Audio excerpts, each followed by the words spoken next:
हाँ तो दोस्तों, आज हम बात करने जा रहे हैं पादपों में लैंगिक जनन के बारे में कि प्लांट्स में किस प्रकार से रिप्रोडक्शन होता है। तो इसके लिए हम पहले एक पुष्प के बारे में जान लेते हैं कि पुष्प में कौन कौन सा भाग होता है। एक मतलब प्लांट के अंदर कहाँ पे मेल और फीमेल, क्योंकि हमने लैंगिक के अंदर पढ़ा है कि मेल और फीमेल दोनों की रिक्वायरमेंट होती है। तो एक प्लांट में कहाँ पे मेल और फीमेल होता है। तो देखो, हमने खूब एक मतलब सबने देखा होगा पुष्प का चित्र देखा होगा या पुष्प को भी देखा होगा। उसके अंदर हमें एक बीच में पार्ट नजर आता है। वो पार्ट हमारे पास में कहलाता है स्त्रिया। ये कह सकते हैं कि उसको वो फीमेल पार्ट है। इसके अलावा साइड में तंतुनुमा संरचना स्ट्रक्चर नजर आती है। ये होता है वहां पे मेल, नर होता है वो, जिसके अंदर इसके कुछ पार्टीशन किए गए हैं। जो ऊपर हल्का सा एक ऊपर जो स्ट्रक्चर होता है जो कहलाता है परागकोश, उसके अंदर एक तरह से हम ये कह सकते हैं शुक्राणु प्रेजेंट होते हैं। ठीक है। और वो जुड़ा हुआ जिस पार्ट से होता है वो कहलाता है तंतु। पुष्प का जो बाहर का पार्ट होता है वो दल कहलाता है, और जो नीचे जहां पे ग्रीन ग्रीन एक तरह से जहां से पुष्प के चारों तरफ जो फर्स्ट कवर होता है वो कहलाता है बाह्य दल। इसके अलावा जो बीच वाला जो सेंटर का जो मोटा पार्ट है, जो हम एक जैसे इस डायग्राम में बता रखा है, जिसके बीच में ऊपर एक छतरी नुमा स्ट्रक्चर होती है। ठीक है। ये स्ट्रक्चर जो बीच का भी पार्ट कहलाता है, इसका जो पाइप होता है, इसमें जो स्प्लेंट होता है, ये कहलाता है वर्तिका। और इसका टॉप वाला पार्ट कहलाता है वर्तिकाग्र। अब होता क्या है इसके अलावा, इसका जो अंडाशय कहलाता है, जो नीचे का पार्ट होता है, जो इस ग्रीन के जहां से टहनी से जुड़ा होता है, उसके ऊपर जो मोटा जो ठोस आकृति होती है, वहां पे होता है अंडाशय। ठीक है। जिसको हम गर्भ यहाँ पे ही गर्भाशय मतलब यहाँ पे ही फर्टिलिटी की प्रोसेस कंप्लीट होगी। अब यहां से जो प्राक्कण होंगे, प्राकोष से प्राक्कण इस वर्तिकाग्र पे आएंगे। अब ये आने के कई रीजन कई प्रकार से आ सकता है। जैसे मधुमक्खी इस फूल के ऊपर आगे बैठे, मधुमक्खियों की जो पैर है उनकी प्राक्कण उनके पैरों में चिपक जाए, फिर इसके ऊपर ट्रांसफर हो जाए, हवा से ट्रांसफर हो जाए, काफी मीडियम है, अलग अलग तरीके से ये ट्रांसफर हो सकते हैं। अब जब ये वर्तिकाग्र पे ट्रांसफर होंगे तो इस पाइप से होते हुए हम नेक्स्ट डायग्राम पे आते हैं। इस पाइप से होते हुए ये जो नर युग्म है, यहां से जो शुक्राणु इसके ऊपर आए थे, ये इससे होते हुए गर्भाशय तक जाएंगे। और गर्भाशय के इस वाले पार्ट में यहां पे प्रेजेंट होता है मादा युग्मज, अंडाणु प्रेजेंट होता है। ठीक है। जब ये नर युग्मज या ये कहेंगे शुक्राणु और अंडाणु जब आपस में दोनों क्रॉस करते हैं, मिलते हैं, तो यहाँ पे एक युग्मज का निर्माण होता है। और वो युग्मज ही बाद में किससे निर्मित हो जाता है, बीज के अंदर निर्मित हो जाता है। और बाकी बचा हुआ ये जो पार्ट है, इसका ये पार्ट है, ये पूरा का पूरा फल में कन्वर्ट हो जाता है, जिसके चारों तरफ ये कवर एक तरह से कवर बना देता है फल को, और बीज सेंटर में इसके बीज रह जाता है। इस प्रकार से जो हमारे पास में प्लांट्स हैं उनके अंदर रिप्रोडक्शन पाया जाता है। सिंपल सा होता है, यहां से एक फूल खिलेगा, फूल के ऊपर जो साइडों में ये परागकोश होंगे, बीज के अंदर स्त्री केसर होगा। ठीक है। स्त्री केसर के ऊपर परागकोश से जो वर्तिकाग्र है, वर्तिकाग्र के ऊपर परागकोश से परागकण आके गिरेंगे। ये परागकण वर्तिका के थ्रू जो ट्यूब है, पराग नली है, इस नली के थ्रू होते हुए यहां से होते हुए गर्भाशय तक जाएंगे। गर्भाशय के अंदर फर्टिलिटी होगी, क्रॉस होगा, क्रॉस होने के बाद में ये बीज के अंदर कन्वर्ट हो जाएगा। बीज के अंदर बीज तो क्या बन जाएगा, एक नए पादप के लिए जो फर्स्ट टाइम जो फर्टिलिटी का जो प्रोसेस है उससे एक नया पादप बनने का एक विकसित होगा। और यहाँ पे बाकी जो पार्ट है गर्भाशय का, जो बाकी सारा पार्ट है वो किसमें कन्वर्ट हो जाएगा, फ्रूट में, फल में कन्वर्ट हो जाएगा।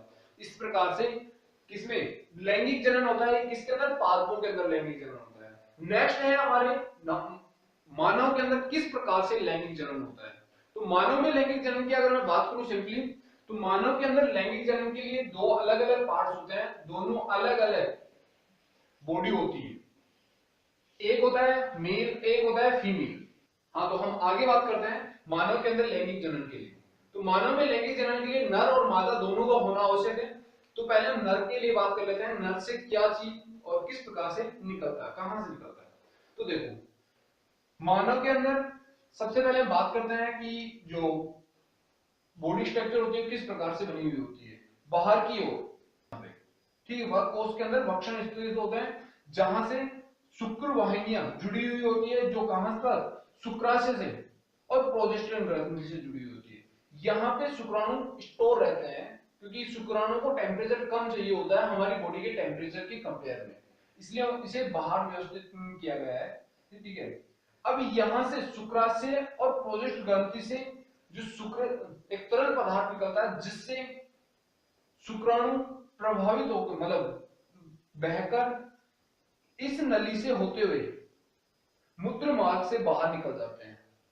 ये तो हो गया नर अंग के बारे में, कि जो हमारे शुक्राणु हो वो नर अंग मतलब जो सीसन है उसके द्वारा, लिंग के द्वारा बाहर निकल जाते हैं और ये मादा योनि के अंदर ट्रांसफर किए जाते हैं। तो हम पहले मादा योनि के बारे में बात कर लेते हैं, किस प्रकार से बनी हुई होती है। जो मादा योनि के बारे में बात कर लेते हैं हम। मादा योनि देखो, जो बाहर जो आउटर पार्ट जो खुला हुआ होता है आउटर साइड में, ये कहलाता है योनि पार्ट कहलाता है। इसके अलावा जहां से गर्भाशय और योनि जुड़ी होती है वो कहलाता है गिरवा, ठीक है। और इसके गर्भाशय के दोनों साइड में अंडाशय पाए जाते हैं। अंडाशय को जोड़ने वाली अंडवाहिनियां कहलाती हैं। अंडाशय अंडवाहिनियों के थ्रू होते हुए यहाँ पे अंडाणु का त्याग करते हैं। इसके अलावा जब सीसन यहां से यहां के ऊपर शुक्राणु का त्याग करता है, मतलब यहां पे जब शुक्राणु पहुंच जाते हैं योनि के अंदर, योनि से गर्भाशय होते हुए गर्भाशय के अंदर जाते हैं और गर्भाशय के अंदर क्योंकि ये दौड़ते हैं मतलब स्पीड होती है इनके पास, गतिशील होते हैं और ये किसी एक अंडाणु से जाके जुड़ जाते हैं और जो अंडाणु के साथ जुड़ेंगे उसके तुरंत बाद में बाकी जितने भी वहां पे शुक्राणु और अंडाणु, पहला एक जो पेयर बन जाएगा शुक्राणु और अंडाणु का, वो पहला पेयर तो क्या बना देगा, एक युग्मज का निर्माण करेगा। बाकी सारे के सारे जितने भी अंडाणु और शुक्राणु रहेंगे वो नष्ट हो जाएंगे और वहां से उस युग्मज से एक युग्मज का निर्माण होगा और वो युग्मज क्या बन जाएगा, बाद में एक जीव का निर्माण करेगा। और इस प्रकार से जब जीव का निर्माण होगा तो वो बाद में एक बेबी के रूप में वृद्धि करेगा, जन्म लेगा। और ये होता है मानव के अंदर किस प्रकार से जन्म हुआ। देखो सिंपल सी प्रोसेस थी कि नर शुक्राणु का उत्सर्जन करेगा सीसन के थ्रू, जहां पे अंडाशय से शुक्राणु का जब त्याग करेगा तो योनि के अंदर ट्रांसफर करेगा क्रॉस सेक्स के दौरान। जब सेक्स के दौरान किसके अंदर, योनि के अंदर पहुंच जाएंगे ये शुक्राणु, तो शुक्राणु अंडाणु से क्रिया करके या क्रॉस करके युग्मज का निर्माण करेंगे और वो युग्मज एक जीव में निर्मित हो जाएगा। और उस प्रोसेस के दौरान जितने और बाकी शुक्राणु अंडाणु मौजूद रहेंगे, क्योंकि बहुत ज्यादा संख्या में होता है शुक्राणु और अंडाणु, सिर्फ एक ही पेयर मतलब एक शुक्राणु और एक अंडाणु आपस में क्रिया करते हैं, बाकी सारे नष्ट हो जाते हैं। अब इसमें लास्ट जो चैप्टर में है उसके बारे में बात करते हैं कि अगर कोई शुक्राणु अंडाणु या अंड क्रिया ना करे तो क्या होता है। देखो शुक्राणु और अंडाणु का उत्सर्जन लगभग बॉयज और गर्ल्स में 14 की एज के बाद में होना स्टार्ट हो जाता है। दोनों में जो शुक्राणु का उत्सर्जन होता है तो उस उत्सर्जन के बाद में क्रिया तो होती नहीं है दोनों की, क्योंकि सेक्स प्रोसेस होती नहीं है, तो क्रिया नहीं होगी तो क्या होगा। तो हम मादा में उत्सर्जित अंडाणु की बात करते हैं, वो अंडाणु काफी टाइम तक मतलब कितने 1 मंथ तक तो बॉडी के अंदर रहेंगे, गर्भाशय के अंदर रहेंगे, क्योंकि शुक्राणु अंडाणु गर्भाशय के अंदर त्याग दिए जाते हैं जब उत्सर्जित होते हैं, तो वो यहाँ पे रहेंगे। यहाँ पे जो भोजन रहेगा उस भोजन के साथ वो क्रिया करेंगे और 1 मंथ के बाद में 28 डेज से लेके 1 मंथ के करीब मतलब 28 टू 30 डेज के बीच में जो अंडाणु है वो रहेंगे और उसके बाद में जो भोजन और अंडाणु है ब्लड के रूप में बाहर निकल जाएंगे, जिसको हम मासिक चक्र के नाम से जानते हैं। वो एक तरह से वेस्ट या मृत अंडाणु और भोजन है, जिसको भोजन को जो ब्लड था वो भोजन तो किसने काम ले लिया, अंडाणु ने काम ले लिया, बचा हुआ ब्लड बाहर आ जाएगा। तो अगर कोई अंडाणु क्रिया नहीं करता है, निषेचन नहीं करता है, तो वो वेस्ट मटेरियल के रूप में 1 मंथ के बाद में बाहर निकल जाता है। इसके अलावा सेक्स के कुछ सेफ्टी रूल्स हैं, मतलब सेफ्टी अगर इससे सेफ्टी किया जाए तो बहुत सी बीमारियों से बचा जा सकता है। सबसे पहले आता है कि हम जब सेक्स करें तो उस टाइम मतलब जब क्रॉस किया जाए तो कॉन्डोम्स वगैरह का यूज किया जाए। इसके अलावा जो दूसरा मेथड है हमारे पास में वो है कॉपर ट्यूब। महिलाएं जो लेडीज हैं या गर्ल्स हैं वो कॉपर ट्यूब का यूज करते हैं, डॉक्टर्स यूज मेथड से या डॉक्टर इस चीज को लगाते हैं, तो जब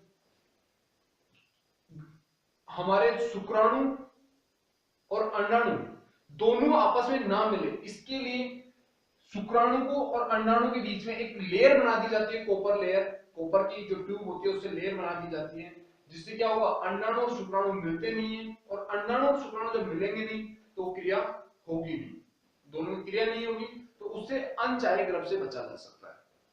इसके अलावा पिल्स, गोलियां होती हैं पिल्स, तो उनका यूज करके भी हम इसमें बच सकते हैं। मतलब ये एक तरह से केमिकल टेक्नोलॉजी हुई।